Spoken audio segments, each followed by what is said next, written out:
MUN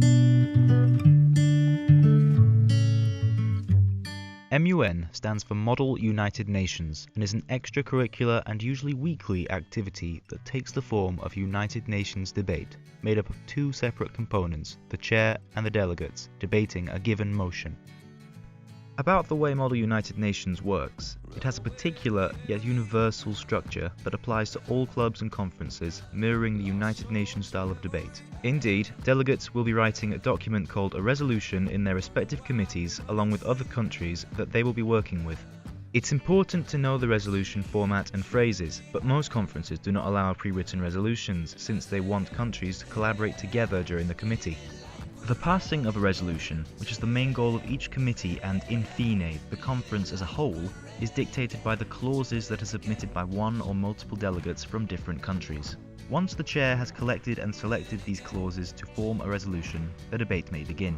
All secrecy for the good of the woman in question, safe options for her to carry out her decision.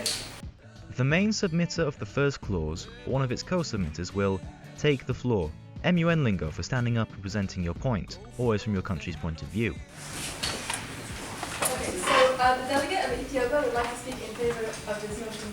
Once the delegate has finished his point, the chair of the debate will ask if the delegate is open to any points of information, which are essentially questions from other delegates to which the delegate on the floor will either agree to respond to a specific number, none, or any and all. The chair will then choose the countries that may ask a point of information, and the questions may commence. The delegate asking the question must stand up, ask his question, and receive his answer, but there is to be no direct dialogue on the floor, only via the chair.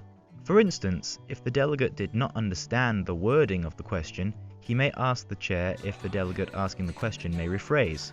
Similarly, if the delegate asking a point of information wishes further information, he may request a follow-up question, which the chair can accept or deny, mainly due to time constraints.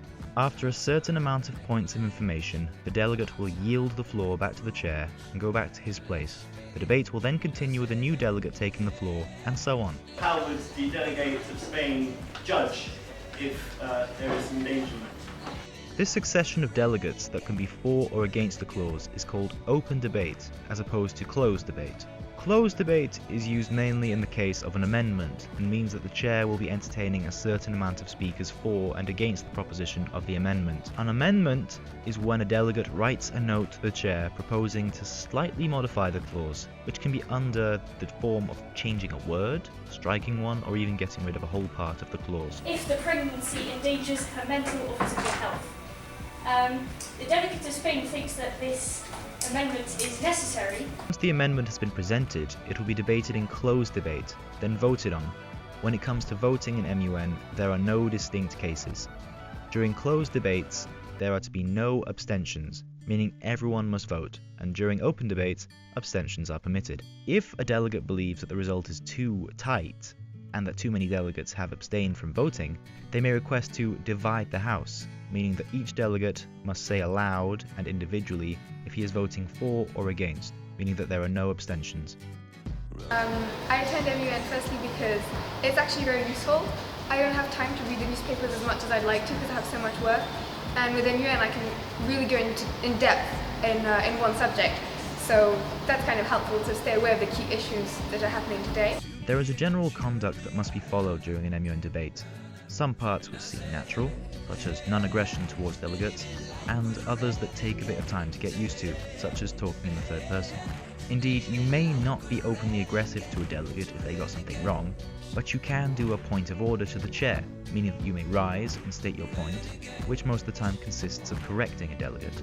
Once all of the issues have been cleared and the subject debated, it is time to vote and hope that the clause/motion/resolution has passed, so clapping is in order.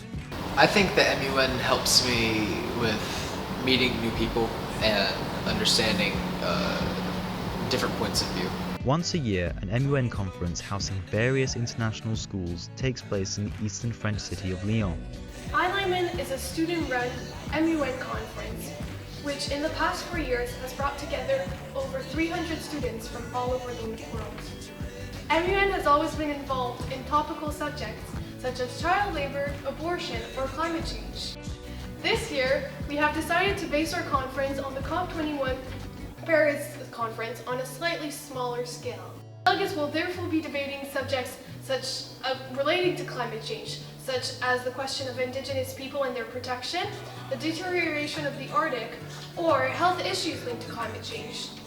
They will get the occasion to meet new people with an international background like theirs, try to find a solution, and start to make a difference no matter how big this difference is.